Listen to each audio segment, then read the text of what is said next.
My 4 best bets tonight after another winning day yesterday in the NBA with bets. That's our 5th day in the last 6 days that we've made money. We're on a 15-6 run, which makes us 71.5% correctness this year. That's 6% higher than the 65% rate that Action Network says is the best year a bettor will ever have typically in their career.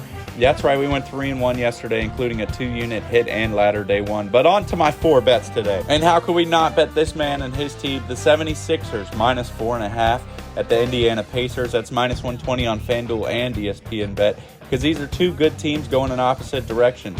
Indiana's good. Sixers are great. They're definitely the better team this season. The Pacers are still good, but they don't have Tyrese Halliburton, their best player, their leader in assists and points and almost rebounds.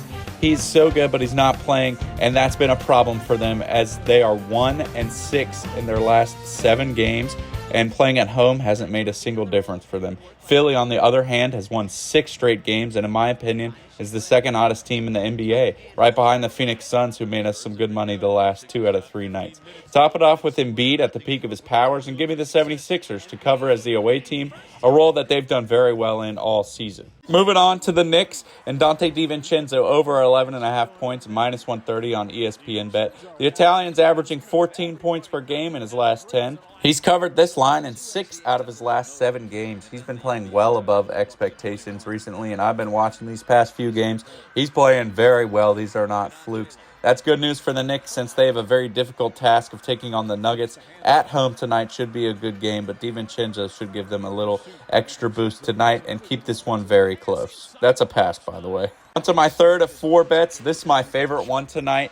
It's a 2-unit day. It's a ladder day 2 type bet. It's the Timberwolves, minus 2.5 at the Brooklyn Nets. It's minus 130 on FanDuel and ESPNBet. Like I said, it's my favorite one tonight. Last night when I found this line, it was minus 4.5.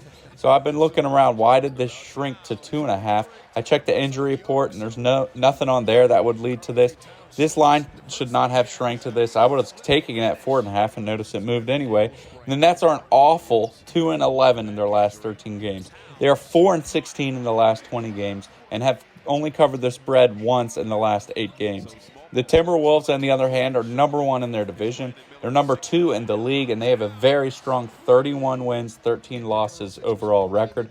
This is the number 2 team in the NBA versus the number 24 team in the NBA out of the 30 teams. We've made money time and time again betting the Timberwolves spread, and we've made money time and time again betting teams to cover the spread against the Nets.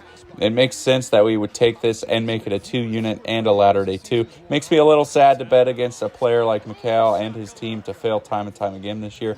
But what doesn't make me sad is all the money we've made off it, so I'm going to continue to do it until it proves broken. And finally, one of the smoothest bigs in the league, a 3-leg same-game parlay for Nikola Jokic, minus 106 on FanDuel. Another player we've bet very well this year and last year, including correctly twice betting him to record a triple-double out of the 2 times. That's not what we're going for today, but I am going to take something kind of similar to that as he claws his way back into the top MVP spot of the league after Embiid's 70-point outburst this week. He's averaging 28 points per game in his last 10 games, and he's gone over 25-plus in 7 straight, 9 times in his last 10. The second leg, 8-plus rebounds. Well, he's averaging 12 rebounds a game. He's hit 8-plus in 7 straight games and 16 times in the last 18 games. Now, the third leg, 6-plus assists. This is the biggest lock because it's hit 21 times in the last 22 games. He's averaging 9 assists per game this year. And once again, this is hit in 7 straight games. All 3 of these is hit in the last 7 straight games. But that's it for me today. Let's move on. Let's keep going. We're having a great 2024 so far. Happy Friday Eve, and I'll catch you all tomorrow.